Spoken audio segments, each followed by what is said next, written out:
اعوذ باللہ من الشیطان الرجیم، بسم اللہ الرحمن الرحیم۔ شروع اللہ کی پاک ذات کے نام سے جو بڑا مہربان اور نہایت رحم والا ہے۔ سورہ انعام مکی صورت ہے اور اس میں 165 آیتیں اور 20 رکوع ہیں۔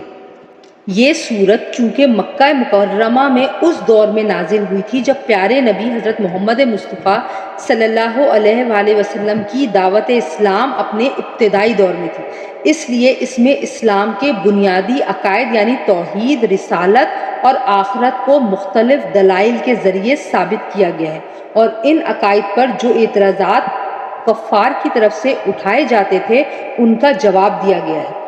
اس دور میں مسلمانوں پر کفار مکہ کی طرف سے طرح طرح کے ظلم توڑے جا رہے تھے، اس لیے ان کو تسلی بھی دی گئی ہے۔ کفار مکہ اپنے مشرکانہ عقائد کے نتیجے میں جن بیہودہ رسموں اور بے بنیاد خیالات میں مبتلا تھے ان کی تردید فرمائی گئی ہے۔ عربی زبان میں انعام چوپایوں کو کہتے ہیں۔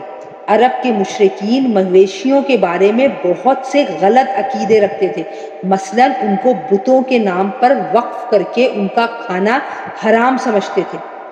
چونکہ اس صورت میں ان بے بنیاد عقائد کی تردید کی گئی ہے، اس لیے اس صورت کا نام سورہ انعام رکھا گیا ہے۔